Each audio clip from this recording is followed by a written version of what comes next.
Assalamualaikum warahmatullahi wabarakatuh. Nama saya Aiman Hakim bin Abdul Rais, nombor metrik KLD 19050-2002, akan membentangkan tentang seorang tokoh yang sangat berpengaruh di Malaysia ini, iaitu Dato' Haji Ismail bin Omar Abdul Aziz. Bersama sahabat saya Muhammad Amin Firdaus bin Khairul Anwar akan membentangkan selepas saya, insya-Allah. Haji Ismail bin Omar Abdul Aziz dilahirkan pada 1911 di Kampung Rengit.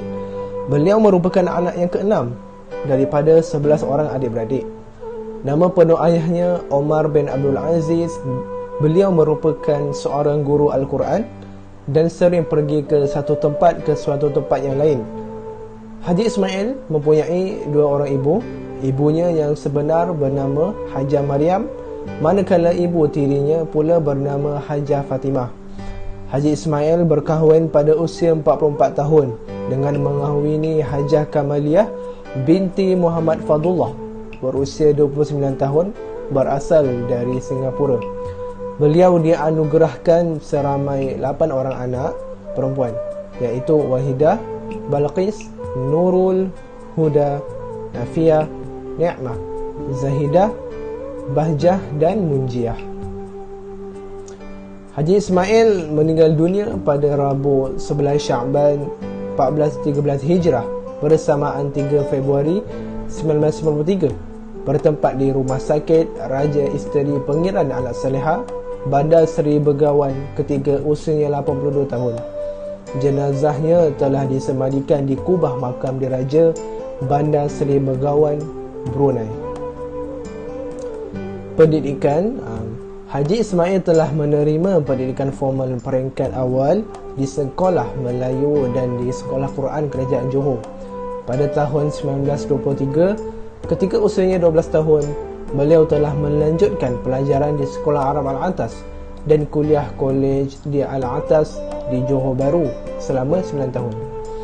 Pada tahun 1948, ketika berusia 17 tahun, Haji Ismail telah ke Mesir bagi meneruskan lagi pengajiannya di Universiti Al-Azhar. Semasa di Universiti Al-Azhar, beliau telah memberi tumpuan terhadap keilmuan 3 serangkai, iaitu fiqh, usuluddin dan tasawuf. Pada waktu yang sama, Haji Ismail turut berpeluang menyambung pelajarannya ke Universiti Kahirah di samping melanjutkan pelajaran di Universiti Al-Azhar. Di Universiti Kahirah, Haji Ismail berpeluang mendalami beberapa ilmu, iaitu Syair Arab, Sastra Arab, Tarikh Sastra Arab, Matan Sastra Arab, Nahwu dan Balaghah baru. Seterusnya saya akan berkongsi sedikit mengenai kerjaya seorang tokoh ulama yang sangat hebat, iaitu Tuan Guru Dato' Haji Ismail bin Omar Abdul Aziz. Antara kerjaya beliau adalah beliau telah menjadi seorang kadi di daerah Segamat selama hampir 1 tahun. Sebaik saja beliau pulang daripada Mesir pada tahun 1953. Seterusnya pada tahun 1955, beliau telah dipinjamkan untuk menjadi seorang pengetua di Kolej Islam Malaya di negeri Selangor. Berikutan kecemerlangan beliau sebagai seorang kadi di daerah Segamat, beliau sekali lagi dilantik menjadi kadi di daerah Pontian pula, dan akhirnya beliau menjadi seorang pemangku kadi besar Johor pada tahun 1958. Antara kejayaan beliau yang paling hebat sekali adalah beliau telah menjadi seorang mufti di sebuah negara, Brunei Darussalam. Bermula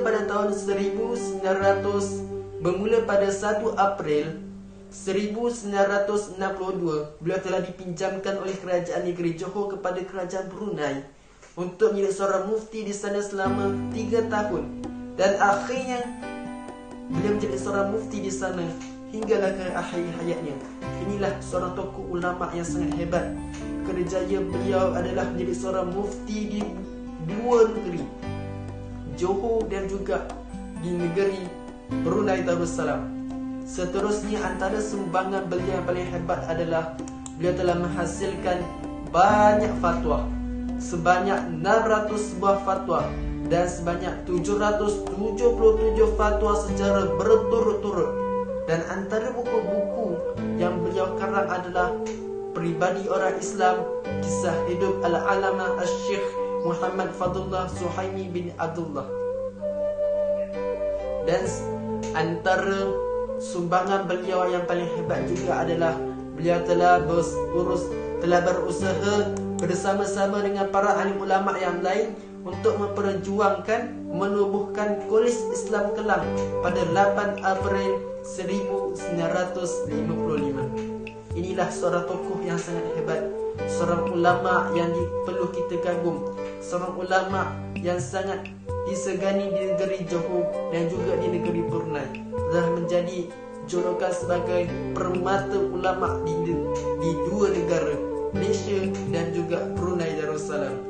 Moga-moga penerangan kami, perkongsian kami mengenai seorang tokoh ulama yang hebat ini menjadi asbab kita semakin cinta kepada seorang ulama, menjadi asbab kita semakin mencintai pada para alim ulama, kerana mereka ini adalah pewaris Nabi. Hilangnya seorang ulama ini adalah satu kerugian yang amat besar kepada umat manusia. Pemergian mereka ini tidak sama seperti hilangnya seorang guru, tidak sama seperti hilangnya seorang doktor, jururawat, seorang tentera dan seumpamanya. Ini kerana seorang ulama adalah pewaris tugas kenabian. Mereka ini adalah murabbi, mursyid, mudaris, muallim dan juga muaddib. Inilah seorang tokoh ulama yang hebat. Moga-moga perkongsian kami ini memberi manfaat kepada semua yang melihatnya, semua yang menonton video ini. Wallahu a'lam. Sekian, assalamualaikum warahmatullahi wabarakatuh.